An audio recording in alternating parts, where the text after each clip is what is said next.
Hello again.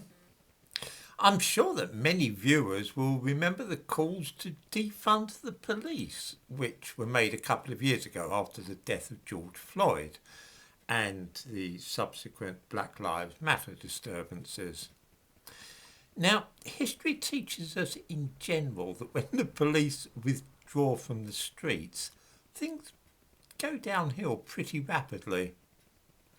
One remembers the 1919 police strike in the English city of Liverpool, when, following the withdrawal of the police, there was such violence and destruction that the army had to be called in, and they made bayonet charges at the rioters.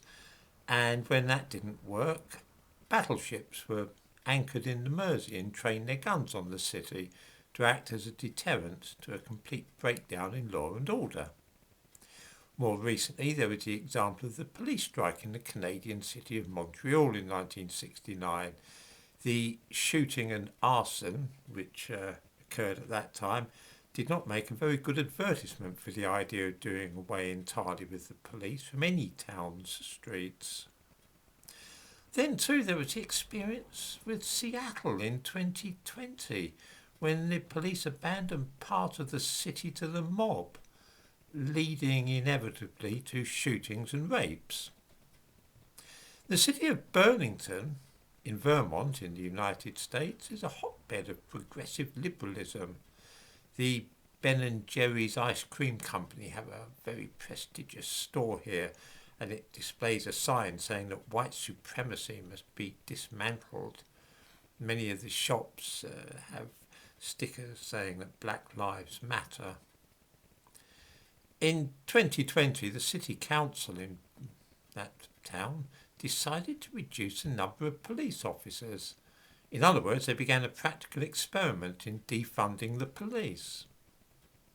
They had 105 police officers at that time, and they now have 63, about half as many. I wonder if viewers would like to guess what the result of this experiment in social engineering has been. Do they think that violent crime has fallen, risen, or remained the same? Come now, don't be cynical. As it happens, shootings have increased by 367% since 2019, and violent assaults are up too. Reported shoplifting has increased fourfold, which will not perhaps surprise too many people.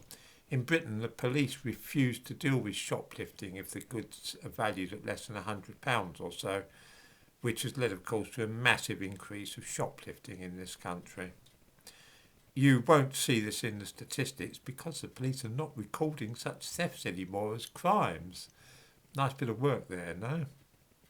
In Burlington now, people tend to go home early, and the streets are not safe anymore at night. This is the sort of thing that happens when you try and get rid of a load of police officers from your streets. I said that all this business of abolishing the police is connected with the critical race theory movement, and I'd like to quote from one of the basic texts of this political creed. Richard Delgado and Stefanich, Jean Stefanich's book Critical Race Theory and Introduction. There's a new edition out. It was first published many years ago. This concerns the vigilante justice or lynch law advocated by all proponents of critical race theory. It's not called that, of course, but that is certainly what is being suggested when we read passages such as the following. After a discussion of the difference between African Americans who adhere to an assimilationist or nationalist position, this is said of so-called nationalists. Nationalists, they mean black militants, separatists. Persons of this persuasion identify with the race rebel aspect of some black criminals and support them, at least if they are young, redeemable, and a potential asset to the community. African Americans who hold this view want the police to leave certain black offenders alone and let the community handle them. Anti-snitching campaigns in black neighbourhoods are evidence of this attitude.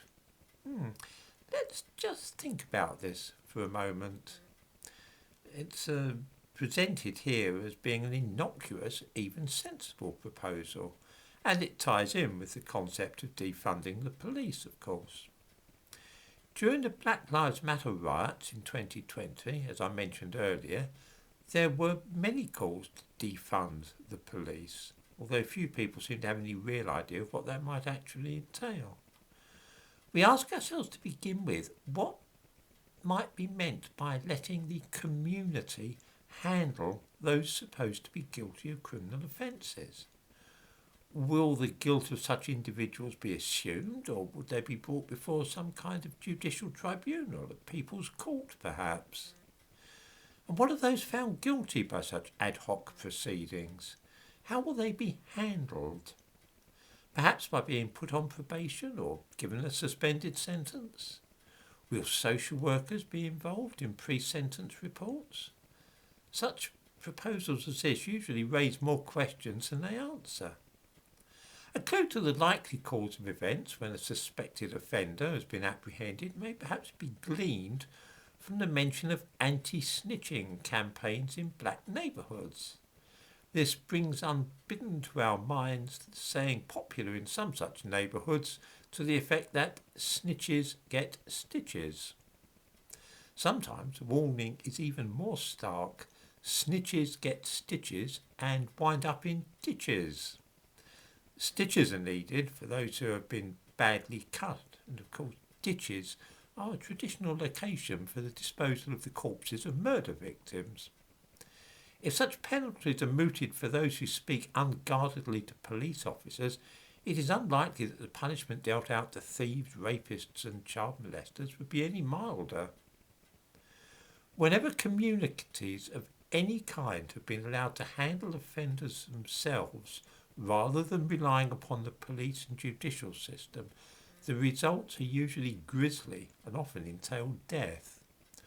One remembers with horror the lynchings which took place in the United States well into the 20th century. Are the proponents of the critical race theory movement advocating lynchings? More recently, there were in the United Kingdom province of Northern Ireland no-go areas in the 1970s, where law and order was maintained by the community. At that time, snitches really did end up in ditches, death being the punishment for those thought to be passing information to the army or police. Theft was sometimes dealt with peremptorily by what is known as kneecapping. This involves shooting a man through the knee and so crippling him for life. The history of communities handling offenders themselves without official involvement is a grim one, and there's no reason at all to suppose that any version devised and operated by black people would be any less bloodthirsty. That a major thread in modern anti-racism looks even vaguely in a favourable way upon such a state of affairs is disturbing. This, then, is the logical conclusion when people talk about defunding the police.